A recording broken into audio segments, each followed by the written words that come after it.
Molle. Molle, the brushless shaving cream with a special protective film that guards your face, presents the Molle Mystery Theater.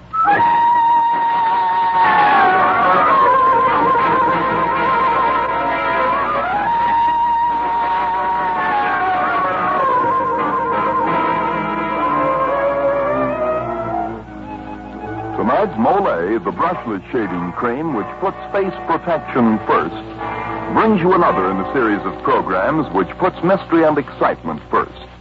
Each Tuesday night at this time, you hear one of the great mystery stories selected from either the famous classics or from the best of the moderns by Mr. Jeffrey Barnes. Mr. Barnes, who has made a lifelong study of mystery fiction, is a connoisseur of fine detective stories. Mr. Barnes. Good evening, ladies and gentlemen, and welcome to the Molle Mystery Theater.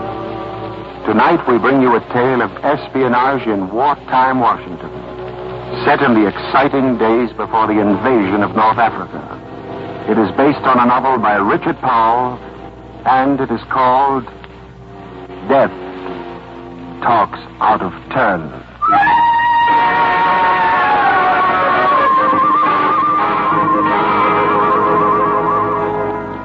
Now, before our Molle Mystery Theater play begins, may I remind you, the Japanese say,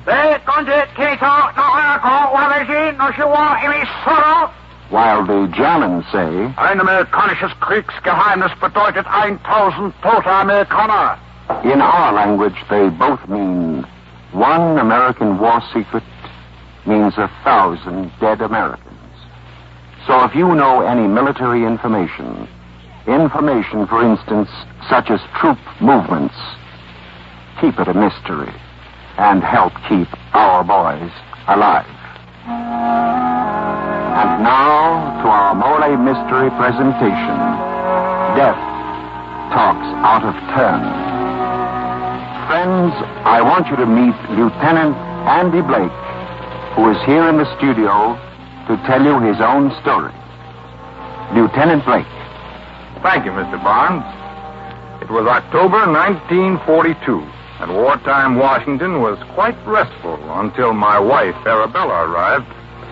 I'd been commissioned in the Army several months before and had reported in Washington, leaving Arab behind to join me later. I thought that when Arab arrived, my troubles would be over. But I must have been nuts. 5 months of married life should have taught me better. Anytime Mrs. Arabella Blake wraps a guy in cotton wool, he better not strike a match, for it's likely to be gun cotton. Like most of Arab's acts, her arrival in Washington was unannounced. I was finishing up my work in the Pentagon building one evening, only half conscious that something was brushing the back of my neck. Even if there are 8 girls to every man in Washington, Andy, when I kiss a man, I expect to get his attention. What, Arab? Where did you come from, darling? I have a job in Washington as a secretary. And guess where? In the office of the chief of ordnance. I'm not sure I like you working there. They've got too many things you want to shoot. Oh, Andy, you're glad I'm here, aren't you? Glad you're here. Why, gosh, when you came in, Oh, look, Arab, I never could say these things properly. Oh, you need to be stirred up, Andy. You've been here 2 months, and you're still a first lieutenant. No citations, no ribbons, not even a badge for pistol marksmanship. The way I handle guns, I'll get a badge and a military funeral at the same time. But meanwhile, we've got to find a place for you to stay. Oh, I have a room already, Andy. What? It's not half as hard to find a room as they say. There must be a catch somewhere. How did you get this room? I heard somebody on a bus say that there was a vacancy at a place out on Northwest Q Street. So I went there and I took it. I didn't know people in Washington talked out loud about vacant rooms. I thought they whispered. Well, I was sort of eavesdropping. I suspect I won't approve of this. Well, while I was eavesdropping on people talking on buses, I heard a man say, "We're having trouble renting that vacant room at 5797 Q Street. None of the girls have been exactly right." Well, what's so suspicious about that remark? Well, I didn't like the way the man said it. What was he like? Short and fat and I think bald. Gave me the creeps. Andy, I'm sure he's a spy. Oh, I don't believe it for a minute, sweetheart. But I'm going to have a look at that room of yours.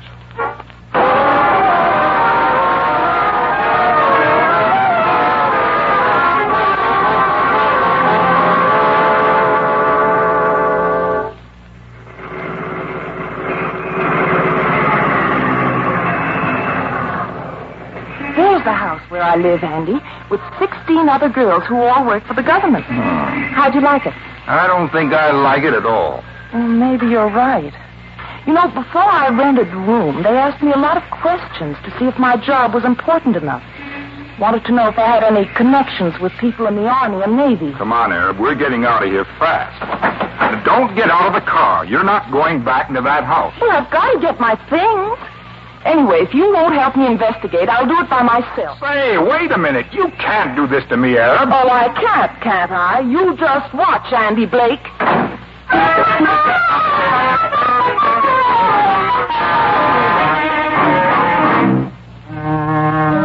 I was still angry enough at Arab the following morning not to call her at her office.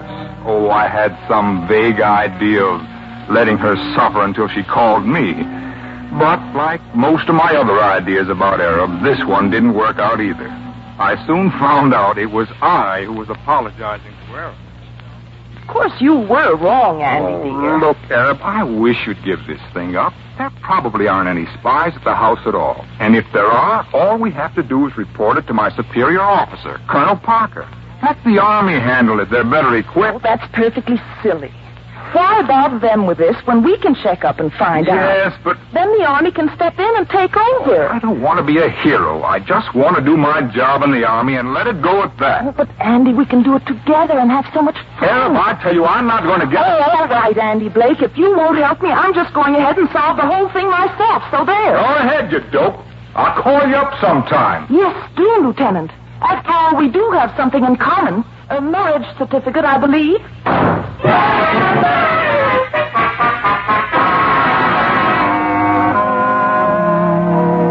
The more I thought about the situation, the more worried I became about Arab. So that night, much against my better judgment, I drove over to Q Street and parked my car near the house where I could watch it. It was a quiet street, so it was doubly startling when suddenly a woman screamed from the direction of Arab's boarding house. Something shut the scream off fast, as though a hand was placed over the woman's mouth. I ran across the street and plunged into the garden. 50 feet away, a man was dodging behind a tree. I sprinted towards him. He was short and fat, but that was about all I could see. He turned suddenly and waited for me. Waited in an odd, crouched position, his fingers stroking the air in front of him, almost like a pianist testing the keys. My memory groped for a picture I'd seen once. A picture done on rice paper. There had been a short, fat man in the same hunched position. In the background, the artist had painted a tiny white-capped mountain. But even as he moved toward me, still in this hunched position, a woman's voice came from a few feet away. Stop at this moment. I am Mrs. Fielding, Lieutenant Blake. I own this house, and your pretty wife has been boarding with me for a week. I think you should beg the lieutenant's pardon, Mr. Jones. I beg your pardon, Lieutenant. You came at me so fast, I failed to note your insignia. A woman screamed. Was it you, Mrs. Fielding? Something ran through the bushes. A rabbit, perhaps, or a cat. I am nervous. Oh, would you like me to see you into the house? No, I don't think so.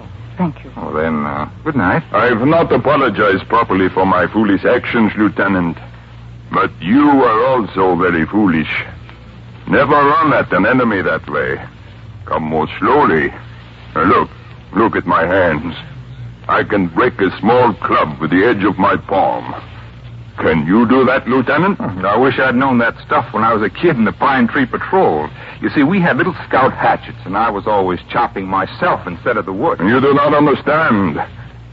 I was assuming that the club was the man's neck. Your mistake, Lieutenant, is hitting a man with a fist. The fist is broad. It spreads the impact over too much space. I've been getting along all right with fists so far. What do you think will happen when an American soldier has to fight a judo expert? The American might shoot the Jap. We will hope it turns out that way. I'm glad to have met you, Lieutenant Blake. My name is Jones. Mr. Jones lives next door. If you'll pardon me, Mrs. Fielding, I'll be running along now. Good night, Lieutenant Blake. Just remember my advice, Lieutenant. Be careful how you honor the man. Or better yet, don't run at him at all, and then you will be sure of being safe.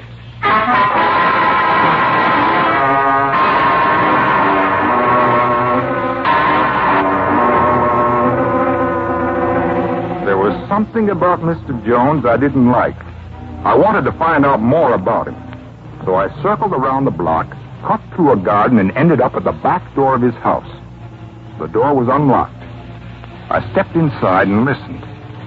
There was no sound. Then I started my search using a flashlight. There was nothing downstairs, so I went up to the second floor and entered a huge study. I found a newspaper clipping there that had been torn out violently. The story was about a recent broadcast picked up by the FBI from a station inside Germany. A man calling himself Gustav Eintz had told the German people that if only Himmler and his Gestapo were kicked out, all of Germany's troubles would be over. I had heard of those broadcasts. We believed the stations to be backed by the German military leaders, the old Junkers. There was nothing else in the study, so I snapped off the flashlight and peered out of the window. I could barely see the house across the street. But as I watched, something stirred in the garden below. A figure was stealing toward Mrs. Fielding's house. The figure stepped across a starlit space, and I stopped breathing. The prowler was Arab. Well, I knew Mrs. Fielding and Jones were inside the house, and that if Arab was planning to eavesdrop again, they would be sure to catch her. I had to get her attention. My hand grabbed a straight wooden chair and slammed it through the window. I stuck my head in the opening and let out a yell. Suddenly, I heard a door slam downstairs. The fat man must have run out of the house next door the minute he heard the crash. I could picture him creeping up the stairs, feeling the air ahead of him with those clutching fingers. My best chance was to wait for him to make a noise. I pressed back against the wall of the room and waited. Somewhere in that house, death was moving toward me. My breathing was getting louder, like a guy in the last stages of asthma. I tried to hold my breath. Now a sound of breathing was coming up the stairs. Somebody else was breathing. The fat man was somewhere near me. I felt around me in the darkness until I finally found a weapon, a small statuette. I flung it in the direction of the breathing and grabbed for my flashlight. The beam showed the fat man in the center of the room struggling to get his gun out of his pocket. The statuette had missed. I could see the gun coming from his pocket, but I stood there, frozen. Then another voice spoke somewhere within the room. The most welcome sound I have ever heard. It was Arab. Drop that gun. What? Keep that light in his eyes. Don't worry, I will. Now, just hold that pretty pose, Mr. You'll never get to me. Oh, it sounds like a light. Of course, darling. Now let's get out of here. Hurry.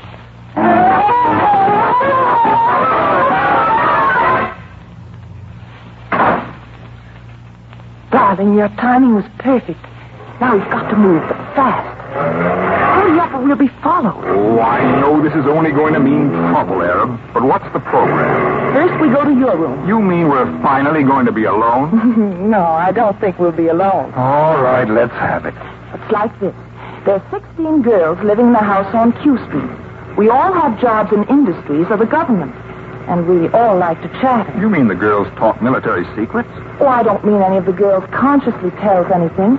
But they do give out little things that, added together, may mean a lot. Well, I'll turn in a report the first thing in the morning. But, darling, you won't have time because, well, I've elected you as the bait. What? How do you mean? All week I've been keeping a diary. And tonight at dinner I babbled about how I was going out with an army lieutenant. I told him I'd have to be ever so careful of what I said, for you had told me you were horrified by all this loose talk. And I said you'd written down all the bits and pieces I'd been telling you all week, and that you'd invited me to come up to check your notes tonight. I made sure that Renee Fielding and Mr. Jones overheard the address. Well, meet the widow Blake. At times, I think you only married me because you thought I'd make a good-looking corpse.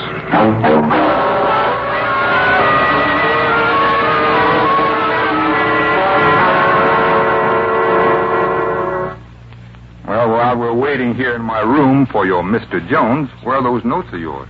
Well, here's the one about Jane, who works in special service.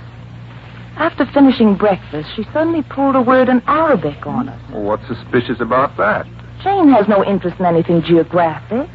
She happens to work in special service, and that's the branch that puts out guidebooks for soldiers. Well, what else? Ruby works for the Office of Petroleum Coordinator. She made an interesting remark the other morning about invasions taking a lot of oil. Arabic oil. Go on. Libby works in the State Department.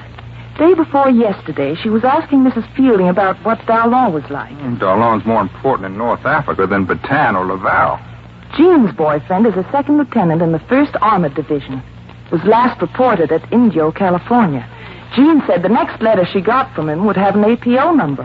Say, Indio's a desert training center. Mary Arden says that she has to type requisitions for goggles and mosquito bars all day. Goggles means sand or dust. Mosquito bars means tropical or semi-tropical countries. Put them together and they spell desert.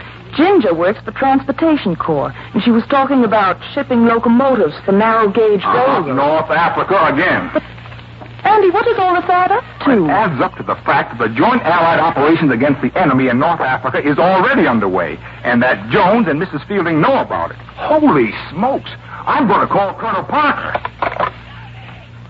Oh, the line's dead. Oh, the wire must have been cut. Come here, Andy, quick. What is it?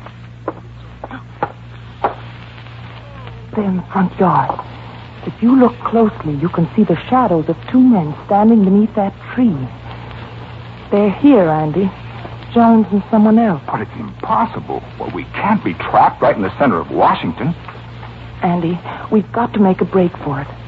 I'll go first out the back door. I've got my gun. If anybody tries to stop me, I'm going to shoot. If anybody's going to draw them off, I'm going to. Give me the gun. No, darling. I'm the one who can shoot, so I'm going first. One of us has to get away, and this is the best chance. But do you think... Andy, if anything happens, I'm sorry I used to steal all the covers from you and use up all the bath towels after a shower. Goodbye, darling. But wait a minute. Why, that little idiot. Why did she leave now? Arab! Arab! Where are you?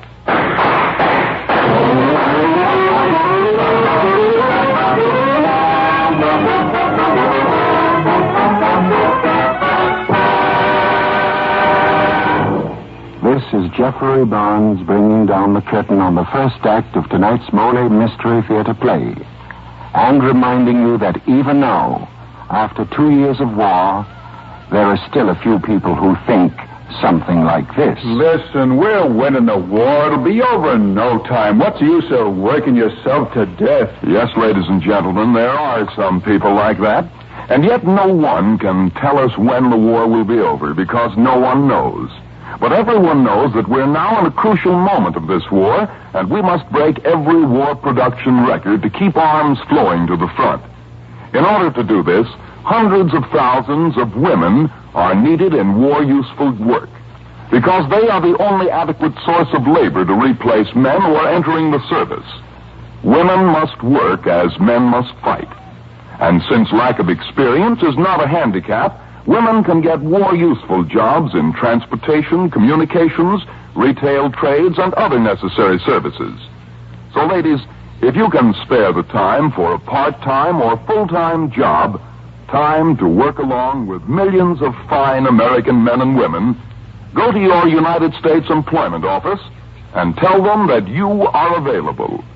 Your United States Employment Service can tell you where you are needed most. And now here's Jeffrey Barnes and Act 2 of Death Talks Out of Turn. Lieutenant Andy Blake and his enterprising and charming wife, Arabella, have become involved with a Nazi spy ring in wartime Washington. And as the second act of our play opens, Lieutenant Blake has come to report the emergency to his superior officer, Colonel Parker, who will take the steps necessary.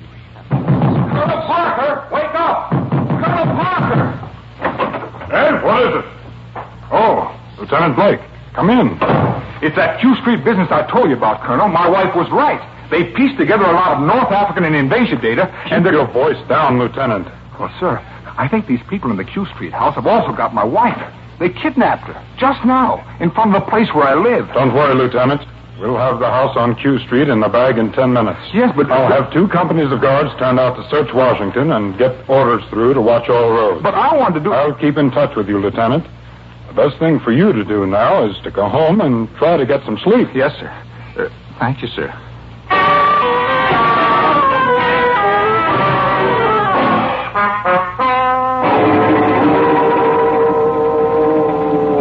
But I couldn't get some sleep. I kept thinking that Arab might be merely a small huddled shape somewhere. I got into the car and drove back toward Q Street. Suddenly, a block away, my headlights gleamed on a small white sports shoe lying by the side of the road. It was Arab's. I stopped the car, leaped out, and bent over to pick it up. It was too late when I saw the club swinging from my head. Sometime later, I came to, lying in the back of a car with my arms and legs securely bound with rope. The car turned into a driveway, and someone pulled me out. Well, Lieutenant Blake, you must have a hard head. I didn't expect you to be conscious so soon. Where's my wife? If you're quiet, you will see her in just a minute. Hold still, Lieutenant, while I untie your legs. If you will notice, Lieutenant Blake, you're now in a very lonely section along the Atlantic coast. The house here was once used by rum runners during Prohibition, but it has been well stocked with ammunition for just such emergencies as this. Come on, Lieutenant. Your legs are untied. We're going in. Joey! Joey! Well, Chief, I see you got the little Boy Scout. You may sit in that straight chair, Lieutenant. I think we will leave your hands tied. You've caused too much trouble. Joey, tie up his legs again. Andy, are you all right? Oh, nothing wrong but paralysis of the brain. That and the company we find ourselves in. You are amusing, Lieutenant. You're pretty killing yourself, Mrs. Fielding. But how are you and Jonesy and this mug going to get out of this? Our Army and Navy isn't asleep, you know. Your defense command has no chance. Give us the German Army and the Navy and the Air Force, and we, the Gestapo, will rule the world. Chief, it is late. We've got to get moving. Lieutenant, you will see how well the Gestapo works. Our submarine is waiting off the coast. All I have to do is signal her, and we will be picked up. I'm so sorry to disappoint you, Lieutenant. I know you're thinking I will signal with a light and one of your destroyers will see it. But you are wrong. Our signal light is an infrared ray. Can only be picked up by a photoelectric cell. Andy, is there really one of our destroyers out there? Of course there is, Mrs. Blake. I've seen one in the last few minutes. But it will do you no good. You Americans are too stupid. So, you have the plans for our invasion of North Africa, Herr Jones, and now you're going to signal them to the commander of that submarine. But what's to prevent the submarine commander from taking all the credit himself, huh? All right, you work for Himmler. But who does the sub-commander work for? Admiral Canaris of the German Naval Intelligence, of course. But do you think that sub-commander and Admiral Canaris will give you a build-up? Do you know what's going to happen to you? Why, no, of course not. What do you mean? In a few minutes, the sub-commander will see you coming out in a rubber boat. He'll tell his men that there are Americans in the boat. 10 rounds of rapid fire. 10 rounds, Jonesy, and you'll be... Stop it! Stop it, I tell you. We'll see who gets the credit. I won't give the plans to the sub-commander. I'll use the shortwave set. But the destroyers can pick up that stuff. A chance in 100. One destroyer cannot cover the entire shortwave band. We'll take a chance. Joey, get the code book in the lower right-hand door. Get paper and pencil. Yeah, First sentence, Jones to Ulich. Second sentence, for Himmler only. Third sentence, 2 United States forces sail from East Coast ports of embarkation. Fourth sentence, objective North Africa, absolutely confirmed. Encode that, Joey, quickly. There will be more. Okay, Chief.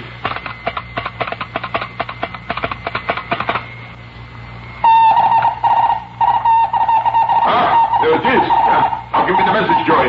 Andy, why did you talk into using the short wave? But with them using a shortwave radio, our men will be able to locate the target, this house, and start shooting. Any minute now. What's the stuff? There it is! Come on, boys! Lay it into that! Watch for this one, Jonesy! Come on, boys! Like one, double, down 5! 1, 2, 3, down! Joey, Renee, grab all the papers. Get the hell out of here. Joey, hurry up! They've got their bracket now. No change, no change. Hurry up, Joey! Hold on to your hat, Arab, darling. I don't hold your hand. I wish I could think of something deathless to say. I love you, Andy. I love you. That's deathless enough.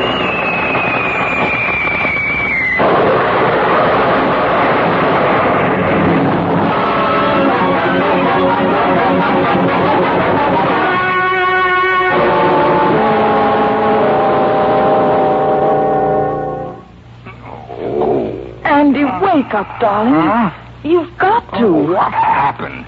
What am I doing here? You threw a hand grenade at Jonesy after the explosion that wrecked the house. Oh. Just as he fired his .45 at you. And missed. What about the grenade? Didn't go off. It didn't. You aren't wounded, really. Only a little burned. It was the explosion of the house that got Jonesy. Where's Rennie and the other guy? They got away in the rowboat. Submarine must have picked them up.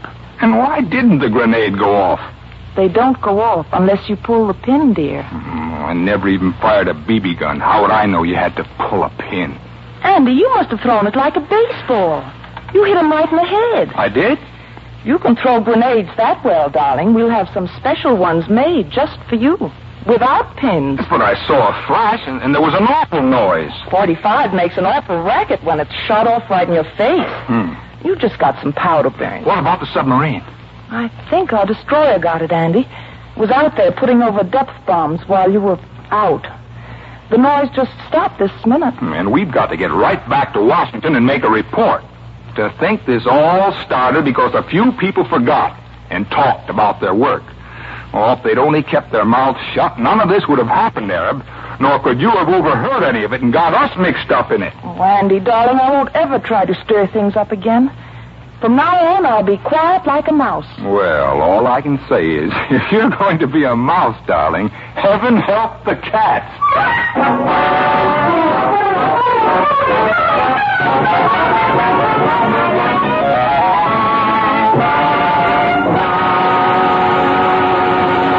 Well, ladies and gentlemen, our Molle Mystery Theater play tonight has introduced us to a very lovable little lady who delights in solving problems. As a matter of fact, she's right here, Mr. Barnes, and wants to tell our audience about another problem.